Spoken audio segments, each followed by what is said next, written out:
Greetings, ladies and gentlemen. Today we are playing 3D World again, and since we have a choice between different characters, this time I'm going to play as Luigi. Luigi, go green! Naturally, I'll be aiming for 100% completion in every single stage. There's a lot of stages and a lot of playing we need to do. So without any further inconveniences, let's jump right in.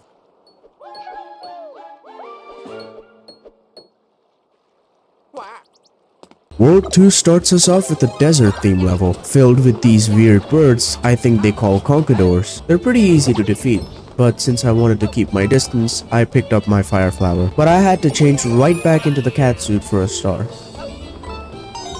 I came across this place and I knew something was up there, but to my surprise, it wasn't a collectible, it was a golden pipe. You can find these in a few levels across 3D World, and they always provide you with an ample amount of coins.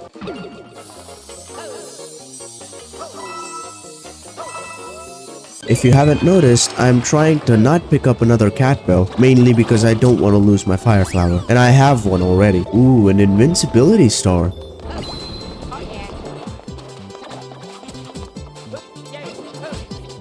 Of course, I die with an invincibility star. It can't get more embarrassing than that. Well, in my defense, I would like to say that the invincibility stars make you faster, and so it was a lot more difficult to control Luigi there. Well, on the bright side, I just got my fire flower again.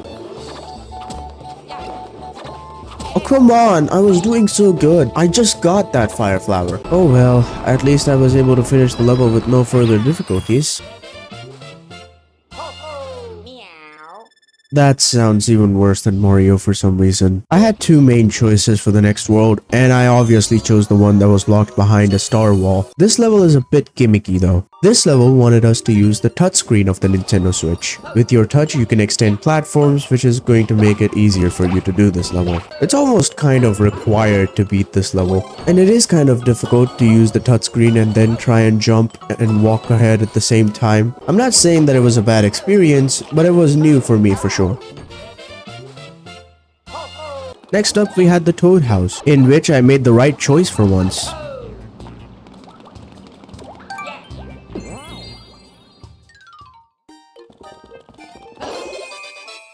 Finally, dude. At least I made one right choice in this game. The next level also had its own gimmick, shadows this time. And also you can carry this piranha plant which will eat up anything in its vicinity.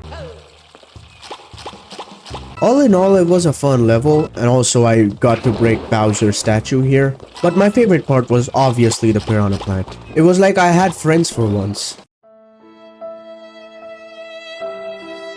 Anyways, our next destination was this small house, which just had a stamp for us. But the level after that was all about rolling hills. Like all the other levels, it wasn't difficult at all, but ooh, okay. I'll play as Mario in this stage then. I had to switch into Mario for this specific button that allows us to gain a stamp. But don't worry, I went right back to Luigi. After that, there was like a challenge level which had a lot of transportation box challenges which you do normally for a star, but this time we had 5 consecutive challenges for 5 different stars.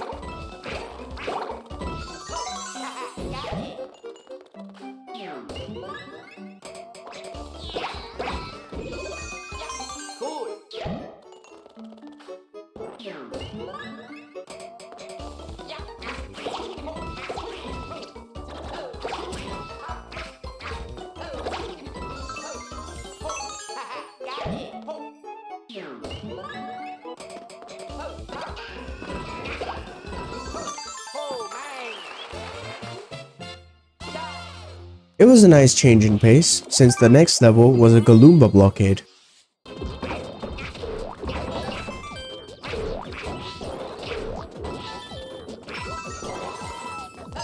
Okay, this stage took a lot of tries. The point of this stage was introducing a new power-up called the Double Cherry, which does exactly what you think it does. The problem is managing all of these. You need at least one clone to stand on a P-switch to get a star, and at the end, you need at least 4 to stand on this one lift that guides you to another star. But Sage, you can just use the catsuit and just climb up the wall. While trying to manage every single clone on the screen, I accidentally picked up another fire flower, so I just lost my catsuit. Yes, it took 4 tries, but it was a big change in pace. Every single level before this was incredibly easy.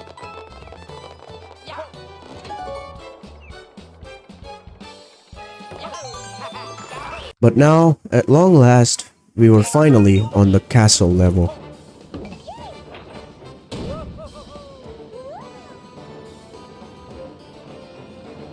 Firstly, it's an auto-scroller, which automatically makes this level bad, since you can't freely move forward or backward. But the good thing is, you get to wear this cannon on your head, which is really fun, since you just kill enemies that you see.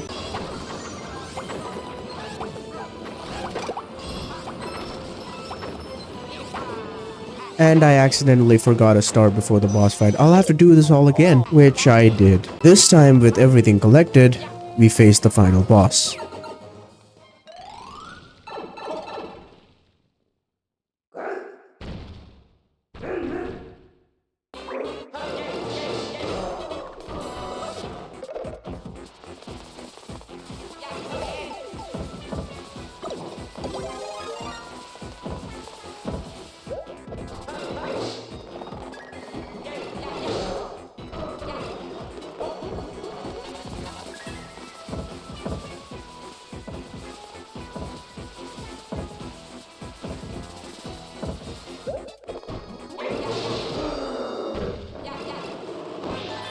Yeah, I'm not gonna lie, it was like a first installment for a final boss. Anyway, since we learned from our mistakes, it turns out you can't climb the final flagpole all the way to the top. I made none here, and we finally saved the fairy in World 2.